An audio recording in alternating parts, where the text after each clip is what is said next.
Welcome, and thanks for joining me for part 2 of this very special episode honoring the lives and memories of our nation's soldiers who've given their all, as well as their families. During our last episode, we met a Gold Star mother, a young widow, and a soldier who survived devastating injuries. These are their remarkable stories. Helene Paci was the mother of Army Sergeant Tony Paci. Tony and his wife Erica were enjoying life with their 3 beautiful children when Tony was deployed to Afghanistan in 2010. During a mission on March 4th, Tony was involved in a terrible accident. An Afghani civilian accidentally drove into the middle of the convoy. Tony's striker swerved and rolled, causing him to be instantly killed. The funeral was held later at Arlington National Cemetery, and Helene remembers the remarkable turnout, a testament to her son as a man and a soldier. What do you remember most about that day? The incredible honor and respect that was shown for my son. The funeral procession of the cars that left the cemetery was over a mile long. It was just incredible, the amount of people. What was it like to have that graveside service and then walk away? I had a hard time walking away. I still have a hard time walking away. I go to the cemetery all the time. I wasn't finished taking care of him. How have you and your family coped with the loss? I can't say that in the past tense because we're still coping. You just get by day and you just deal with whatever comes at you. Does it seem to get any easier as time goes by? No, I have to say the contrary. Because the longer it takes for him to come home, the more real it is he's not coming. So, I mean, there are good days and bad days. But I think it's something we're going to have to learn to cope with, and it's going to take a long time to put that in the past tense. How are Erica and your grandchildren doing? You know, she's got so much support. She's doing amazing. I'm so impressed by what a strong young lady she is. She is an incredible. Now, every day I learn more and more why my son was so in love with her, because she's just an amazing, strong person. A young widow and mother is doing her best to cope with a tragic loss. Nicki Bunting's husband, Army Captain Brian Bubba Bunting, was killed in Afghanistan by an improvised explosive device on February 24, 2009. His tragic death came just 4 days after spending 2 weeks at home visiting his family. 4 days after Bubba's death, Nicki discovered she was pregnant with their second son, Cooper. Like Helene, the remarkable attention and respect Bubba received at his funeral in Arlington National Cemetery provided great comfort to Nicki. Now, I watched the graveside service on the internet, and it was very moving, very respectful. Yeah. Was it hard for you to walk away from the casket? Yeah, very hard. Very hard. I remember I brought him, we loved St. Patrick's Day. We loved St. Patrick's Day. I mean, he loved Ireland. We went to Ireland on our honeymoon. And so he loved everything Irish. So, of course, we loved St. Patrick's Day. Thank you. So he was buried at Arlington the day before St. Patrick's Day. So I remember I brought him green flowers and a little leprechaun. And I left those for him. It was hard to walk away. I didn't want to. You don't want to bury your husband. How did you get through the rest of that day and the days after and the weeks and months? Yeah. Once again, I'm just so lucky that I was pregnant. I really think that's what helped get me through. Is that what kept you going? It did. It really did. Because, you know, I had Connor, and Connor gave me something to smile about every day. But Cooper, you know, in my tummy, he kept me healthy. You know, I had to eat for him. A promise for the future, too. Yeah. Oh, for sure. I mean, it was just amazing. Do you ever struggle with anger? Yeah, of course. But kind of like the what ifs, I try not to let it consume me. I feel like the people that did this to him, they don't deserve my anger. So I try not to let it consume me. But yeah, I do get angry a lot. Not on a day-to-day basis, but on holidays, birthdays. That's when it gets to me the most, because they're never the same, ever. So they have robbed our family of so much. The kids right now, I'm glad that they don't understand, but eventually they'll understand. And I dread that day that they get it, you know. Does it get any easier as time goes by? A little bit, it does. Well, I should say it becomes just more commonplace. You learn to cope more? Yeah, exactly. In a moment, we'll hear the story of Shane Parsons and his tale of miraculous survival in Iraq.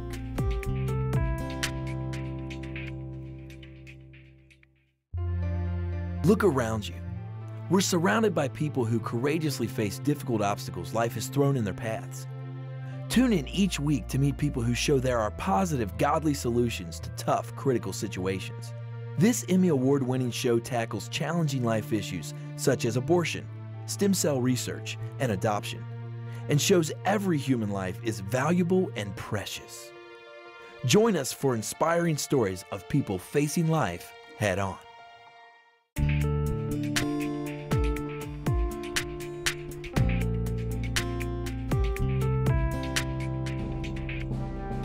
Army Sergeant Shane Parsons has made miraculous progress since losing his legs and nearly his life in 2006 when a roadside bomb detonated under the Army Humvee he was driving in Iraq. Shane also suffered a severe brain injury due to significant blood loss and spent several months at Walter Reed Hospital in Washington, D.C. But with the help of doctors and his mother, Shane's making an amazing recovery. He works hard in physical therapy and remains active by rock climbing and playing wheelchair basketball. And there's a possibility he may acquire prosthetic limbs in the future. While he's grateful for the second chance he's been given at life, he still struggles to cope with the greatest hardship, all that he's lost. Do you ever find that things are just too much and you want to give up? No. Do you struggle with post-traumatic? Yeah, I get... What's it like? What do you go through then? Anger, frustration, rage, hate. And how do you counter that? TV, movies, games, spend time with mom, friends. Keep your mind occupied, is that how you do it? Yeah, I try and stay active as much as I can. While Shane's physical losses were great, they weren't the only struggles he and Cindy faced. They also incurred terrible damage to their home. While in Washington, D.C. and other locations for therapy, it sustained water damage and severe mold made it unsuitable for living. Fortunately, several generous organizations and individuals arranged for the Parsons home to be rebuilt and ready for Shane's homecoming. What had happened is Coalition Support American Heroes provided the money to get the modular home. So they put the modular home down, and then Hope for the Warriors came forward and finished the house by adding on his room, exercise, a shower, wheel-in shower for a shower chair. Then the Bob Woodruff Foundation gave Shane a grant so that he could have the endless pool for his chronic back pain, because he does suffer from chronic back pain, and that helps him with the... What advice or words of comfort, Shane, would you have for those who are going through what you've been through? You got a second chance. Do what you want to make of it. You know, do what you want to do better. I'm still fighting. I'll never stop fighting until I'm done breathing. Cindy, what advice do you have for moms that are going through what you went through? You never give up hope. Hope is everything. I realize that there are some really bad days, and they continue to have some bad days, but there's many good days that make up for that. And I also believe that it is a choice to wake up every day and to choose to be happy. I feel as a parent I must be a good example for my children or my son by not giving up and keeping that strength going and knowing that I'm proud of him because he gets it. He gets it. In a moment, we'll hear how the Paci, Bunting, and Parsons families are keeping the memories of their soldiers' sacrifices alive.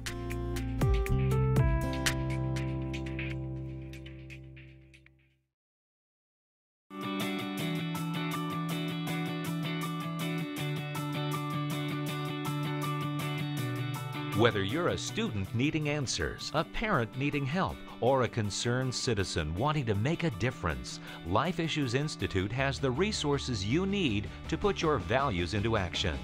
Life Issues Institute is an international educational organization committed to protecting innocent human life. Life Issues Institute knows what it takes. That's why millions throughout the world turn here for help. Life Issues Institute has authored more pro-life publications than any other entity in the world, and its materials are printed in over 30 languages. Radio broadcasts, newsletters, and a website filled to the brim with the answers you're looking for are just a click away. Go to facinglife.tv and click on the link to Life Issues Institute to find out more about how you can change the heart of a nation.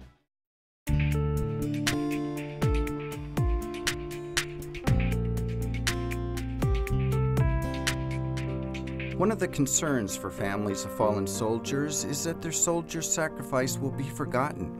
Sergeant Tony Paci's brother Marco and mother Helene have found tangible ways to keep Tony's memory and sacrifice present in their lives. You had a tattoo, a couple tattoos. 3. Okay. This tattoo here, I got when he had first enlisted. This is show him that, you know, supporting him and I really respected what he was doing, and it says, "Never forget 9/11/2001. Support our troops." Then when he died, me and a bunch of my family members went up to a tattoo shop and got the bronze star with his initials put on there, which is Helene and Marco Paci. And then this one I just recently got here, which is the Soldier's Cross. What do you think about when you look in the mirror and see those? It's just that I had an amazing older brother that, you know, would definitely lay his life down for anybody that he loved.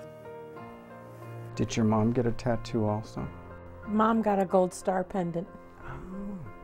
And it has Tony's birthstone, a diamond in my birthstone, which is red, white, and blue. Ah. And his name is engraved on the back with his birth date and his death date. And he's close to my heart all the time. Are you worried that Americans may forget the sacrifice that Tony and others have made? I do worry that they'll forget about it, but you know, I know that here, home, I mean, his memory will live here forever. Nicki Bunting is working hard to ensure Bubba's memory will live on. The year after his death, she organized Bubba's Belly Run, an annual 5K walk and race to raise money to support Gold Star families. The run has been very successful in the last 2 years, raising over $100,000. Nicki is making sure Bubba's sacrifice is remembered, and he remains a presence in the lives of Connor and Cooper. I talk about him all the time, all the time. And I understand you go out to Arlington every Sunday? Every Sunday, yeah, rain or shine. Why do you do that? I want the kids to know that he's a part of our life still. So we go out there, and I want them to know that he's a part of our life. And we bring things out to him, you know, cards, or I have Connor draw pictures for him or whatever. And it's something, you know, we go there, we don't cry. We don't, you know, it's not a sad time. We go out there and we visit Daddy and we have fun. Now, I understand Bubba left some videos. He did. To you and the boys. Tell me a little bit about that. He left us quite a few videos. Some he made before he deployed, of him reading some stories. Some he sent us while he was deployed, and some we have when he was home for R&R. So those videos I treasure so much. You know, I get to hear him talking and I get to hear his laugh. His laugh was one that you don't forget. And I also get by knowing you can see those videos and see how much he loved Connor and how much he wanted another child. So that's what I get to tell Cooper in the future. It's just that he was Daddy's last wish. What do you plan to tell the boys about their dad when they get older? They're just going to grow up knowing what a hero their dad is and how much he gave for our country and just how much he loves this country and he loved his family. And, you know, he just loved the Army. He really did. He just would do anything for his family and for his friends. That's what he did. Shane, do you ever worry that the sacrifice that you and your fellow soldiers have made will be forgotten by America? I'll make sure that we won't. We'll never forget our fallen brothers and sisters, especially from the First World War all the way till now. Because some of the guys didn't come back like you did. Yeah, they paid the ultimate sacrifice, and they'll always be embedded in my heart, and my mother's, and everybody else's, no matter what. Well, you know. After all that we've interviewed the people and interacted with, I want to say thanks for living, because the anguish and pain is beyond words for them. So your mom was spared. You've gone through a lot. Yes. And I don't minimize that at all, but I just want to thank you for hanging in there and coming back. I really appreciate it. Yeah, it's been a long struggle, but you know, I've never quitting anything in my life, and I won't stop, you know, fighting for what I believe in. Coming up, we'll hear thoughts on the lifetime sacrifice our soldiers are making, a vivid reminder of the sacredness of innocent human life.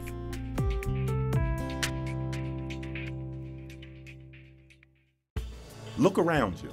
Every day, heroes abound in our country. We're surrounded by people who courageously face difficult obstacles life has thrown in their paths. Tune in each week to meet people who show there are positive, godly solutions to tough, critical situations.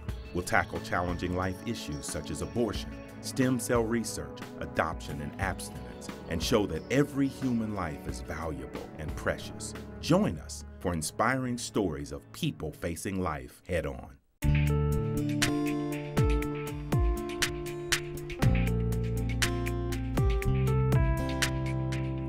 American soldiers and their families are the true definition of heroes because they're paying the ultimate sacrifice. Soldiers like Tony Paci, Bubba Bunting, and Shane Parsons put their lives on the line to defend freedoms we hold dear, including the most basic right of all, the right to life. And though it's a lifetime sacrifice, their families agree it's important in the fight to defend our freedom. I know this is a difficult question, but do you feel the sacrifice is worth it? Well, the general who spoke at Tony's funeral, that was his very first question was, I'm sure all of you are sitting here wondering, is it worth it? And in the grand scheme of things, I have to say yes, because we're free to sit here and do this interview, because journalism is free, speech is free. Women can vote. Tony was in Afghanistan when the women had their first right to vote last year. And he said to me, Mom, you can't have to see the look on these women's face to walk into a polling booth and be able to cast a vote after years and years of oppression. So I know Tony thought it was worth it. Yes, being free is worth it. Losing a brother, it's not something I would wish upon anybody, and you know, so knowing that aspect, that it's not worth it because I lost one of my best friends. But yes, because it does show that it's real what's going on, and that, you know, everything that's happening is, you know, people are laying down their lives to keep us safe and keep us free. That's a really hard question to answer. You know, if he were to answer that question, I think he'd say yes. I have a hard time answering it. I know he was proud of what he did, but I think that he would have made the sacrifice willingly because he loved his family and his friends and his country so much. but it's a big sacrifice. Our family has sacrificed a lot, and he has too. So, you know, I'd say if he were to answer that, yeah, I think he would say yes. Let me ask you both the same question. Was it worth it? Yes. You didn't hesitate. Yeah, it was. Yeah, I was, like I said, I would have gave everything up. You know, and knowing that, you know, Mom would have to, you know, be, you know, as without a kid, without a child. I'd do it all over again. We had a friend that we lost recently. He served in the Air Force, and Shane brought up a quote from President Kennedy that I was so proud of him, and he said, "It's not what your country can do for you, it's what you can do for your country." We've been a nation for, God, some years. You know, we've gone through shambles of war and fighting for what we believe in. This is our land. We're not giving it up. Nobody's taking nothing from me. Nobody's taking nothing from me or my brothers and sisters. We will keep fighting until the war is over. What advice can you give Americans to always be mindful, to always remember that sacrifice that Tony and others have paid? Just say a little prayer every day for those soldiers who are out there fighting for your freedom. And be appreciative